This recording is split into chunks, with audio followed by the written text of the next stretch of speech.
Silakan duduk, saudara yang dikasihi oleh Tuhan. Saya minta maaf karena slide tidak bisa ditampilkan. Biasanya saya membuat slide itu hari Sabtu, tapi kemarin saya buka komputer nggak bisa nyala. Jadi komputernya rusak, jadi tidak bisa membuat slide. Tapi saya mudah-mudahan nanti hari Rabu saya akan memberikan slide itu kepada saudara.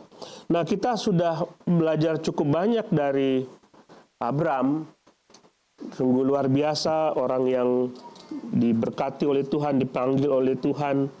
Tapi saya ingin mengajak saudara berpikir bahwa apa yang terjadi pada Abram, baik itu panggilan dia, pergumulan dia, penyertaan Tuhan terhadap dia, itu adalah sama ketika Tuhan memanggil saudara dan Tuhan menyertai saudara. Pergumulan saudara itu menjadi perhatian bagi kita, karena itu juga menjadi pergumulan Abram. Panggilan buat Abram itu seperti panggilan buat diri kita. Minggu lalu kita belajar tentang kesalahan Abraham. Saudara tahu bahwa Abram salah di situ dan Sarah juga salah. Bagi sebagian orang itu adalah cerita yang biasa. Abram salah. Abram memilih Hagar. Di kata seorang apologet berkata bahwa kalau Sarah memberikan Hagar kepada Abram, itu adalah tradisi pada waktu itu bahwa ada seorang yang tidak punya anak, tetapi adalah sebuah tradisi dia memberikan budaknya untuk dinikahi oleh Abram, oleh suaminya, supaya mendapatkan seorang anak. Dan dia bilang begini, kenapa Abram setuju? Ya jelas saja dia setuju. Yang dikasih oleh Sarah jauh lebih muda daripada dia, daun muda gitu. Jadi itulah kesalahan Abram, kesalahan Sarah, kesalahan Abram. Itu dosa yang besar. Saya tidak melihat itu sebagai sebuah kesalahan, tapi itu adalah dosa besar. Tidak percaya kepada Allah adalah dosa yang besar. Sebuah dosa yang dianggap biasa saja bagi kita. Biasa setiap hari kita berbuat dosa, tapi akibatnya sangat fatal bagi kita. Saudara, terserah saudara mengatakan saya ingin melakukannya nanti juga biasa saja, tetapi Tuhan tidak pernah lupa terhadap kesalahan kita. Pasti ada konsekuensi itu. Dan dalam pasal 21 saudara melihat bahwa Hagar diusir. Hagar diusir. Kehadiran Ismail selama 13 tahun dalam kehidupan mereka pasti akan membuat perasaan seorang bapak terhadap anak itu kuat sekali. Tapi pada satu keputusan Hagar diusir, Ismail diusir, itu bukan sesuatu yang menyenangkan bagi Abram. Sarah punya dalil, punya argumen bahwa orang yang engkau nikahi itu, anak yang dilahirkan bagimu itu menjadi buat hatiku sakit karena dia bermain-main dengan anaknya Ishak. Tapi Sarah lupa bahwa itu juga kesalahan dia. Sarah lupa bahwa mereka sepakat untuk berbuat dosa dan akibatnya mereka tanggung sendiri. Konsekuensi dosa tetap ada dan mereka melakukan kesalahan itu sehingga mereka mendapatkan akibatnya sendiri. Mungkin kita terlalu menganggap remeh kebaikan Tuhan. Coba perhatikan, Abram pergi ke Mesir dan dia berbohong. Saudara sudah belajar itu? Sepertinya tidak ada hukuman bagi Abram. Enggak ada hukuman bagi dia. Saudara baca itu.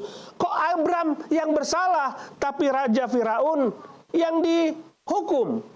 Nanti saudara bakal melihat di Abimelek. Abimelek enggak salah. Dia bilang itu saudaranya. Apa salahku? Tapi itu perlindungan Tuhan. Tetapi itu adalah dosa. Abraham berbohong di Mesir, seolah-olah kita mengatakan bahwa aku anak pilihan Tuhan, aku dilindungi, pasti nanti aku diampuni oleh Tuhan. Allah memproteksi Sarah, Allah memproteksi Abraham, tetapi akibat dari dosa itu tetap ada. Jadi mungkin timbul dalam pikiran kita bahwa nanti juga diampuni oleh Tuhan. Nanti diampuni oleh Tuhan. Bukankah saya orang pilihan Tuhan? Bukankah ayat Alkitab mengatakan Allah setia dan adil, maka aku akan diampuni setiap kesalahanku? Benar. Tapi itu tetap dosa. Tetap sebuah kesalahan. 14 tahun lamanya sejak Abraham mengambil Hagar menjadi istrinya. Allah menampakkan diri kepada Abraham dalam pasal 17. 14 tahun Allah tidak menampakkan diri kepada Abraham. Mungkin kalau sudah melakukan sebuah dosa, sudah tidak ada sesuatu yang menyenangkan. Secara rohani Tuhan tidak nampak. Secara rohani seperti Tuhan menjauhi kita. Tuhan tidak peduli kepada kita. Mungkin kita berpikir, mungkin ini karena dosa-dosaku terlalu besar di hadapan Tuhan, sehingga Tuhan tidak pernah nampak. Selama 13 tahun dan 14 tahun Allah sudah meninggalkan aku. Allah tidak mengampuniku. Semua dosaku tidak, semua doa-doaku tidak dijawab oleh Tuhan. Dosaku tidak mungkin diampuni oleh Tuhan. Kita melakukan banyak kesalahan, kita dihukum oleh Tuhan, tapi kita merasa bahwa Tuhan sudah jauh. Tuhan sudah jauh. Pasal 16 ada kesalahan Abraham dan Sarah. Tapi coba perhatikan pasal 17 ayat pertama. Saya berharap kita akan melihat ini. 17 ayat yang pertama. Ketika Abraham berumur 99 tahun, maka Tuhan menampakkan diri kepada Abraham. Dia tidak pernah minta, Tuhan, kenapa tidak menjawab aku? Mungkin dia bergumul seperti itu. Mungkin dia mengatakan, Tuhan sudah melupakan aku. Tuhan sudah tidak peduli kepadaku. Tapi pasal 17 ayat 1 tiba-tiba mengatakan, Tuhan menampakkan diri kepada Abraham. Saudara belajar apa dari situ? Bahwa dia masih sayang kepada saudara. Dia masih setia kepada saudara. Dia masih peduli kepada saudara. Sekalipun dosamu terlalu besar. Sekalipun saudara menganggap semua keterpurukan dalam hidupku adalah akibat dari dosaku. Akibat dari semua kesalahanku. Tapi pasal 17 ayat 1, Tuhan berinisiatif datang kepada Abraham. Abraham tidak mencari Tuhan di situ. Yang berinisiatif datang mencari Abraham adalah Tuhan. Kita 2 Timotius pasal 2:13 berkata, jika kita tidak setia, Dia tetap setia. Karena Dia tidak dapat menyangkal dirinya sendiri. Aku adalah Allah yang setia.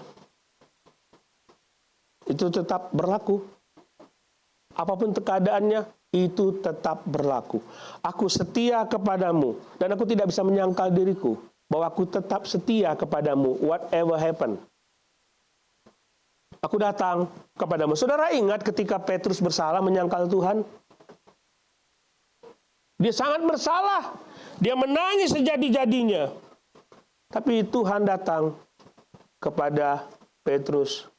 Petrus, do you love me? Bukan Petrus yang datang kepada Tuhan. Tuhanlah yang datang kepada Petrus. Do you love me? Dan Petrus mengatakan, aku mengasihi engkau, Tuhan. Ada pembaharuan terjadi di situ.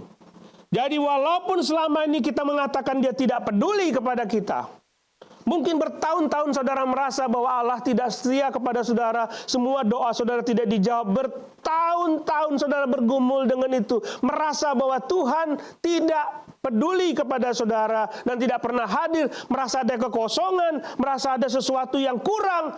Tapi Allah tidak pernah lupa. Dia masih ingat kepada janjinya. Dia tidak pernah lupa terhadap saudara. Dia masih ingat. Jadi mungkin saja selama 13 tahun, 14 tahun, Abraham merasa Tuhan tidak memperhatikanmu. Tapi selama kurun waktu itu, Tuhan selalu lihat Abraham, apa yang dia lakukan. Dia melihat pertumbuhan kelahiran Ismail. Dia lihat bagaimana Ismail bertumbuh. Dia lihat bagaimana kehidupan Abraham. Saya pikir seperti itu. Selama ini kita merasa dia tidak setia kepada kita, dia tetap setia. Kita saja tidak peduli. Kita merasa bahwa dia tidak memperhatikan kita. Ketika Abraham berumur 99 tahun, maka Tuhan menampakkan diri kepada Abraham dan berfirman kepadanya, "Akulah Allah yang Maha Kuasa, hiduplah di hadapanku dengan tidak bercela." 23 tahun sejak pindah ke Kanaan. Jadi dia dari Haran pindah ke Kanaan. Tuhan bilang, "Aku akan membuat engkau menjadi bangsa yang besar." Pikiran Abraham harus seperti itu, bahwa istriku Sarah pasti akan mengandung. Kita pergi ke Kanaan. Dan setiap pergi ke Kanaan, saya pikir kalau dia punya test pack,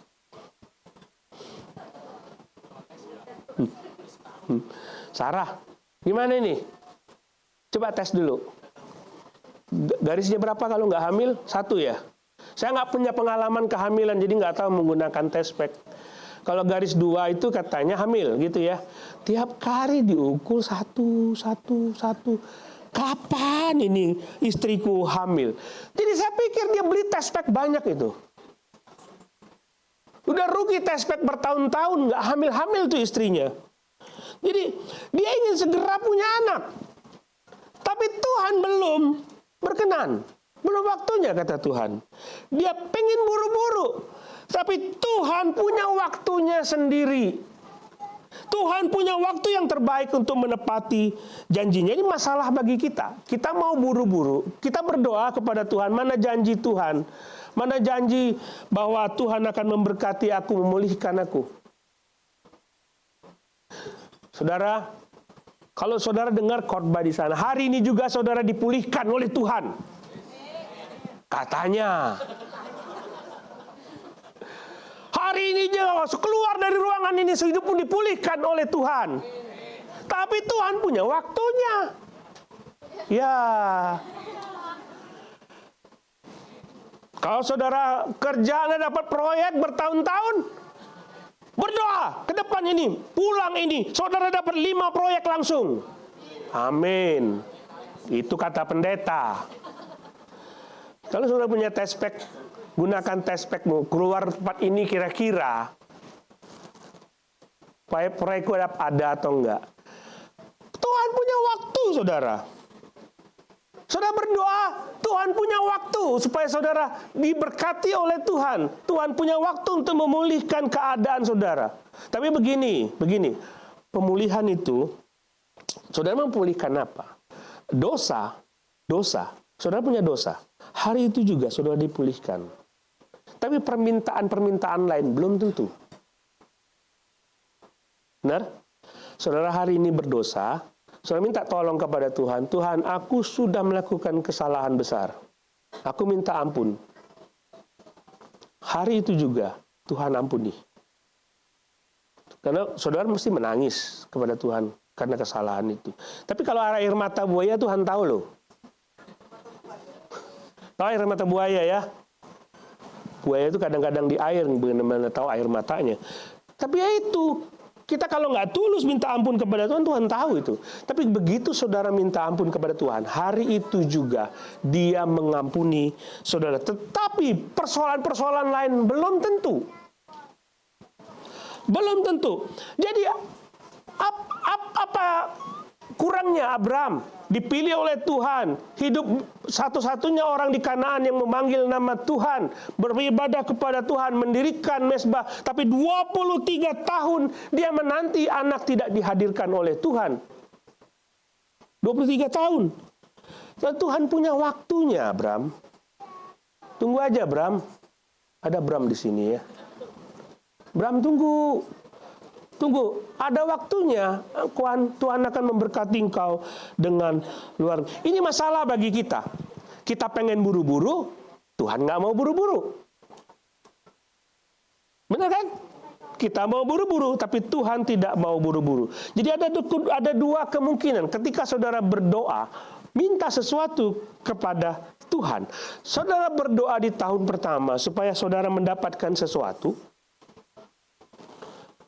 Tuhan tidak menjawab, kata Tuhan, tunggu waktuku. Tahun kedua, tahun ketiga, tahun keempat, tahun kelima, tahun keenam, 23 tahun Abraham menunggu.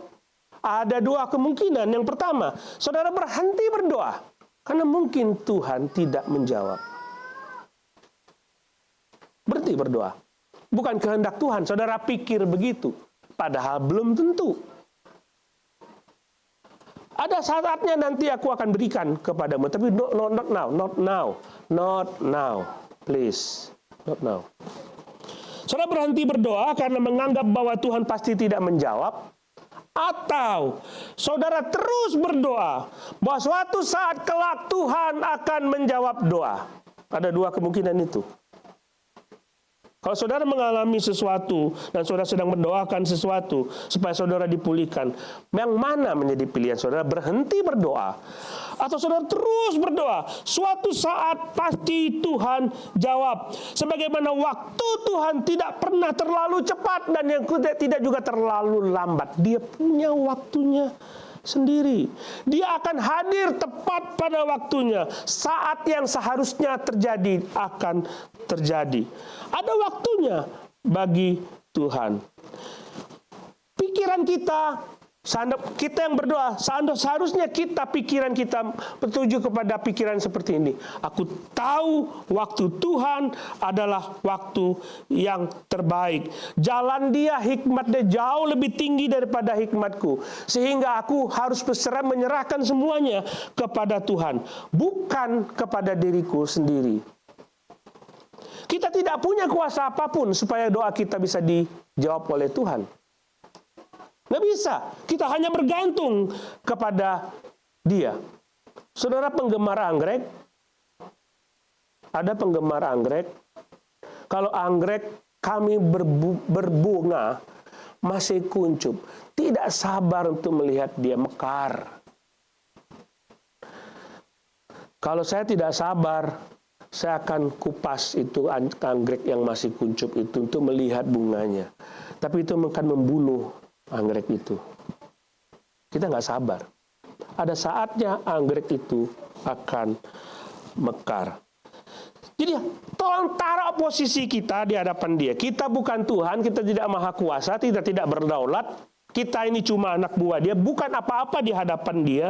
Posisikan saudara pada posisi yang sebenarnya. Jangan menuntut Tuhan, karena Dia punya waktunya sendiri. Saudara bukan Tuhan, tidak bisa saudara mendikte Dia. Sama seperti ketika saudara punya anak. Papa, beli HP. Jawaban saudara apa? Apa? Oke, yuk kita pergi. Begitu? Enggak ya? Kenapa? Kalau sekarang ini ada ketemu anak, papa, beli HP. HP ku rusak. Coba dilihat-lihat HP-nya. Masih bisa jalan, nak? Ya udah lelet, papa, beli aja. Kita habis ini langsung pergi beli. Saudara begitu? Pasti jawaban saudara nanti ya. Tunggu dulu. Tunggu papa ada waktu kita beli. Atau tunggu papa punya duit. Paling itu. Dan anak bisa bilang, nggak bisa papa, harus sekarang ini. Nggak bisa, harus sekarang ini. Dulu anak-anak kami masih kecil. Kita nyetir di jalan. Papi mau kencing. Nah ini jalan tol nak. Sudah nggak bisa lagi, harus sekarang. Tunggu nak, tunggu cari tempat toilet. Baru kencing, nggak bisa, harus sekarang papi. Kita pikir kita bisa mengontrol orang lain. Nggak bisa. Nggak bisa, saudara. Tuhan punya waktunya sendiri. Kan nanti pasti dijawab oleh Tuhan. Tunggu saja. Jadi saya rasa ada beberapa alasan kenapa Tuhan menentukan waktunya sendiri. Pertama, itu memang kedaulatan Dia. Kita nggak bisa apa-apa. Tidak bisa apa-apa. Sesuatu yang tidak kita bisa jangkau. Sesuatu yang tidak bisa kita peroleh, hanya bisa kita berharap Tuhan segera melakukan. Tapi kapan? Terserah Dia. Itu kedaulatan Tuhan. Dia punya waktunya sendiri, kedaulatan Dia. Kedua, kita belum siap. Kalau diberi sekarang, kamu belum siap terima itu semua. Ketiga, ada sesuatu yang saudara harus pelajari dalam situasi seperti itu. Ketika saudara doa, saudara tidak dijawab, harapan-harapan saudara tidak dipenuhi, Tuhan lama tidak menjawab itu. Tuhan berlama-lama. Ada sesuatu yang ingin saudara belajar dari kesabaran. Saudara belajar sabar dan hidup bergantung sepenuhnya kepada Dia day by day. Tuhan besok makan apa? Benar kan? Nggak punya uang lagi Tuhan. Jadi maunya kamu apa nak? Hari ini aku dapat proyek besar sehingga aku tidak takut 3 tahun 4 tahun lagi aku makan apa. Kita berpikir seperti itu. Benar? Kalau hari ini aku dapat uang banyak Tuhan, cukup untuk 5 tahun, aku nggak perlu khawatir. Nah Tuhan bikin. Oh begitu. Tuhan tidak mengizinkan itu terjadi. Nah, jawabnya nanti waktunya Tuhan. Kenapa? Supaya kamu bergantung sepenuhnya kepada Tuhan. Day by day. Hari demi hari. Jadi mungkin ketika ayat 1 ini, Abraham sudah merasa bosan untuk menunggu. Tuhan datang dan menyatakan inilah waktunya sudah tiba. Engkau akan dipulihkan. Waktu yang begitu lama itu 23 tahun tidak membuat Allah lupa kepada janjinya. Bandingkan sama kita yang berkomitmen hari ini, bulan depan sudah lupa komitmen kita apa. Tapi Tuhan tidak pernah lupa 23 tahun. Kita coba lihat lagi ayat yang pertama. Ketika Abraham berumur 99 tahun, maka Tuhan menampakkan diri kepada Abraham dan berfirman, Akulah Allah yang Maha Kuasa, hiduplah di hadapanku dengan tidak bercela. Mari kita lihat keadaan Abraham. Saya rasa pergumulannya pernah saudara alami. Dia menunggu janji Tuhan begitu lama. Sarah tidak punya anak selama 23 tahun. Dia percaya Tuhan akan menggenapi janjinya. Namun juga dia sadar bahwa Sarah sudah menopause. Aku tahu Allah akan menggenapi janjinya. Allah akan memberikan jalan keluar bagi persoalan hidupku. Tapi di hadapanku, Sarah sudah menopause, tidak mungkin punya anak lagi. Realistis saja. Benar? Realistis saja. Jadi kemungkinan untuk punya anak secara logika adalah 0. Jadi saya rasa kalau saudara punya persoalan, bandingkan dengan persoalan Abraham. Di hadapan Abraham, 0% supaya dia punya anak. Saudara mungkin cuma 5%, tapi tetap lebih besar peluang saudara daripada Abraham. Benar kan? Kemungkinan saya dapat proyek itu mungkin sekitar 10%, bandingkan dengan persoalan Abraham. 0%. Tidak mungkin lagi terjadi. Nah, di dalam keadaan seperti itu, ayat 1 Tuhan memperkenalkan dirinya dengan nama yang berbeda. Dikatakan dalam ayat 1, Tuhan itu adalah Yahweh. Maka Yahweh menampakkan diri kepada Abraham dan berfirman kepadanya, "Akulah Allah yang Maha Kuasa, El Shaddai." Di tengah pergumulan bahwa aku kemungkinan dapat anak 0%, dibilang, "Bram, El Shaddai." El Shaddai. El Shaddai itu semua kekuatan dia punya, segala sesuatu kuasa dia punya, sehingga dia bisa mengubah apapun yang terjadi. Ingat, saudara, bahwa Allah kita tidak terbatas kuasanya. Dia tenggelam dalam keputusasaan. Di tengah situasi itu Tuhan muncul, mengatakan, "Jangan putus asa, masih ada aku, Bram. Aku El Shaddai." Coba. Saudara lagi berdoa nih, "Tuhan, ini berat sekali beban hidupku. Nampaknya jalan sudah tertutup dan aku tidak mungkin bisa lepas dari persoalan ini." Tiba-tiba Tuhan muncul. Hei, lihat sini. El Shaddai. Enak nggak? Tuhan tiba-tiba muncul, bilang, "El Shaddai." El Shaddai. Kata itu artinya, semua yang tidak mungkin menjadi mungkin. Bisa terjadi. Semuanya bisa terjadi. Tenang, Bram. Aku bisa bereskan. Jadi jika suatu saat saudara berada dalam posisi tersebut, tidak tahu harus berbuat apa, tidak tahu harus melakukan apa, semuanya sudah berakhir, lihat kepada El Shaddai.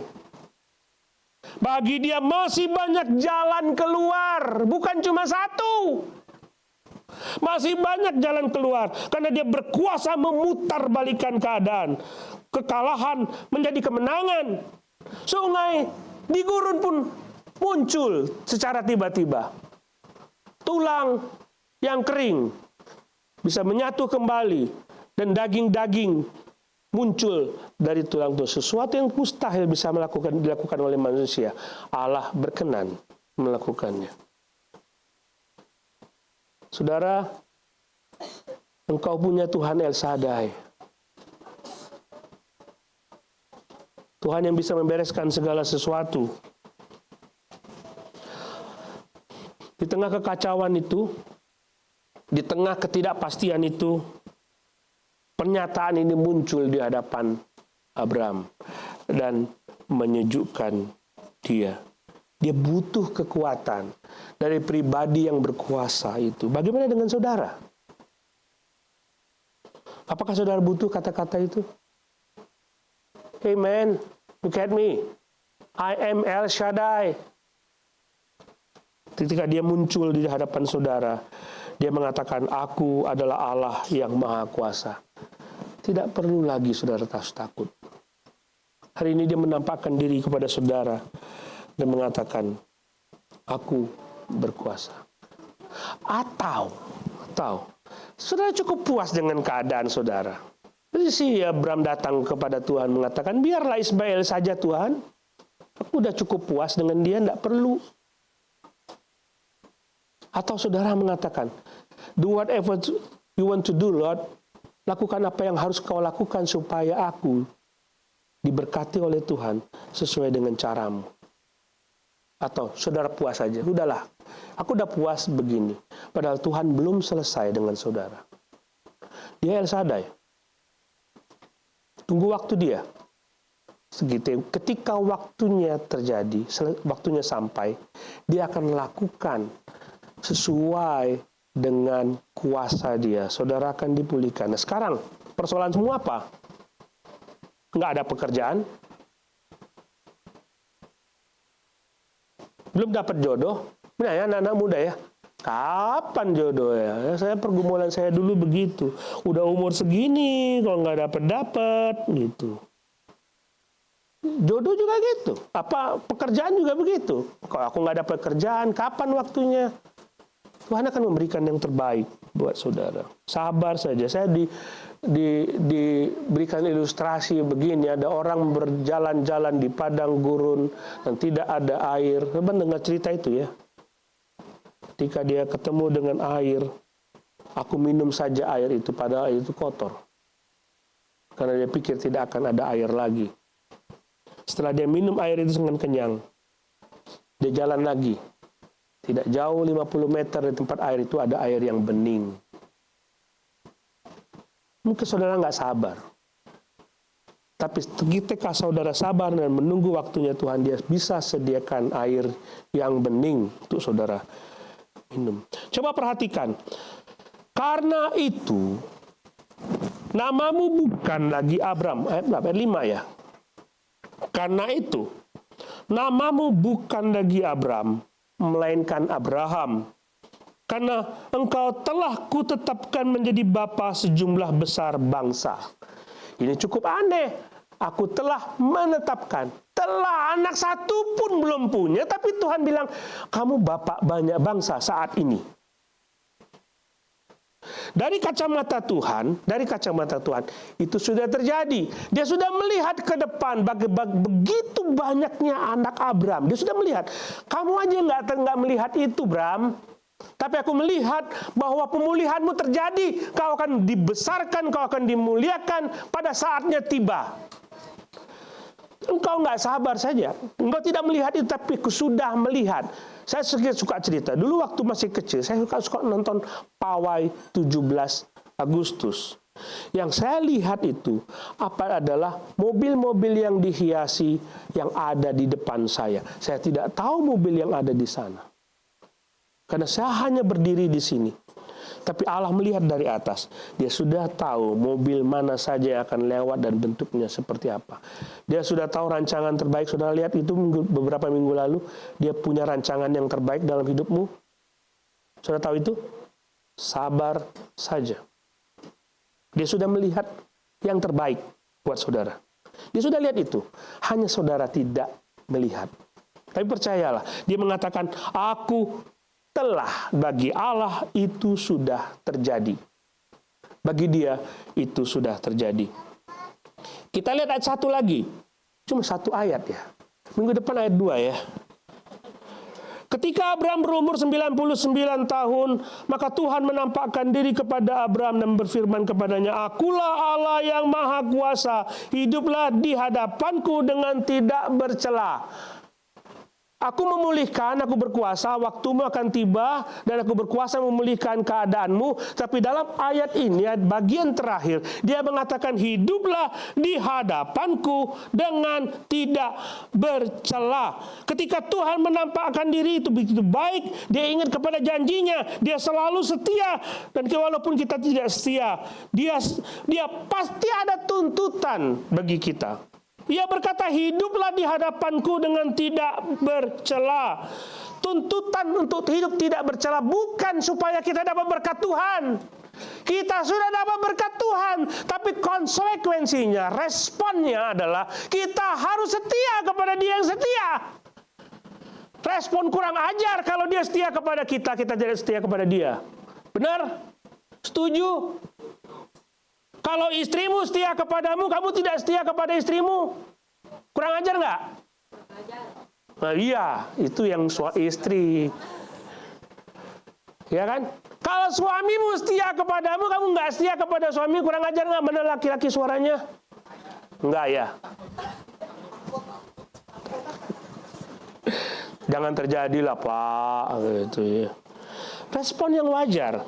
Kalau Allah setia kepadamu, saudara hidup tidak bercela kepada Dia. Respon yang wajar itu.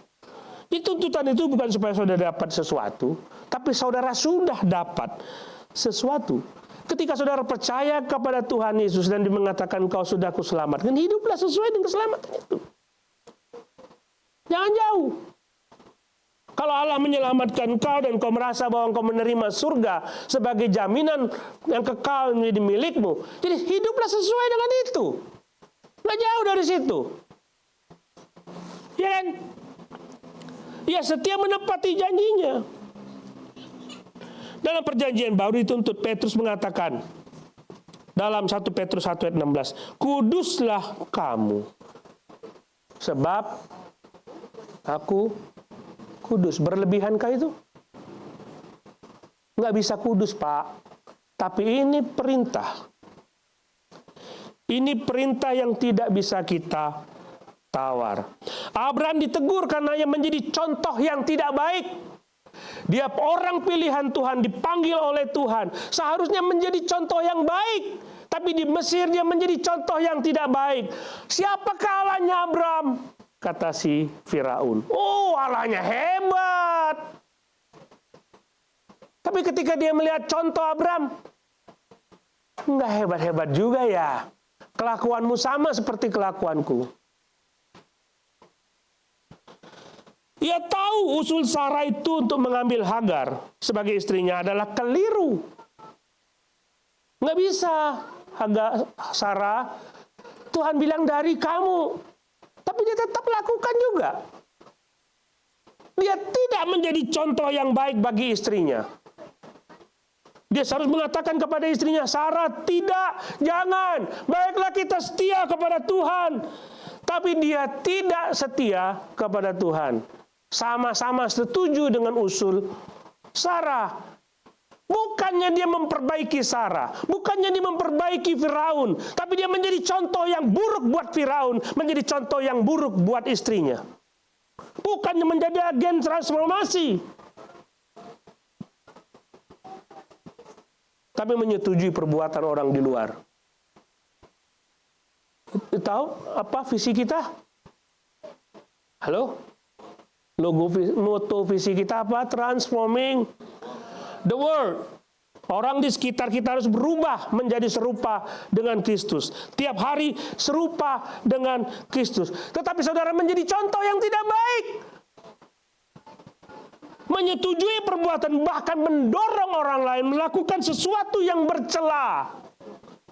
Bukan menjadi agen transformasi. Malah saudara ditransformasi dari menjadi milik Allah ke menjadi milik dunia. Apakah itu balasanmu buat Tuhan yang setia?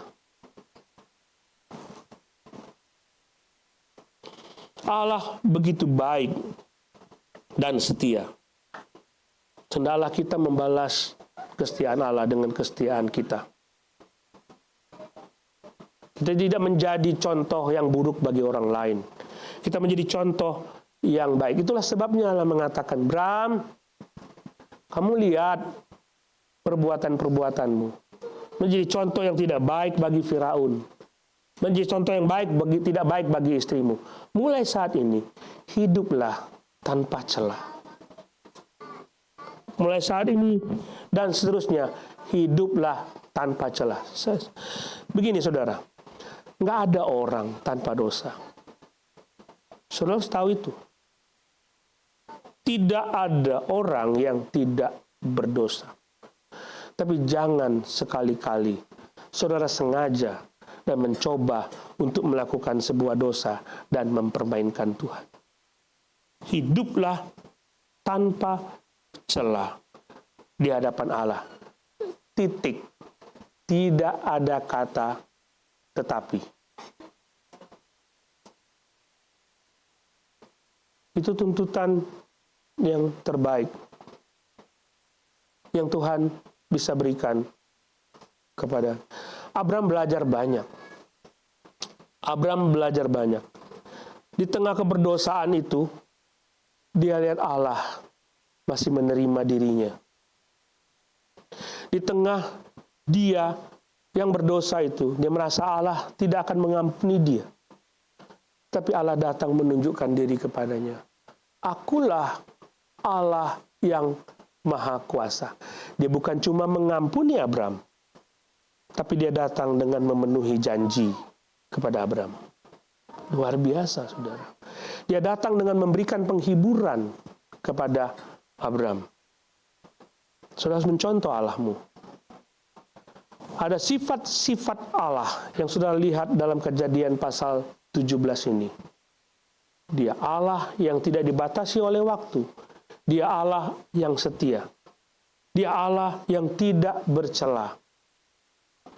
Seharusnya sifat-sifat dia itu ada di dalam diri kita. Karena tiap-tiap hari saudara serupa dengan Kristus, benar kan? Sifat dia harus tercermin dalam sifat dalam dirimu, dalam hidupmu. Kalau dia setia, aku pun harus setia. Kalau dia kudus, aku pun harus kudus. Kalau dia setia dan taat kepada janjinya, aku pun taat kepada janjiku kepada Tuhan. Mari kita berdoa, saudara.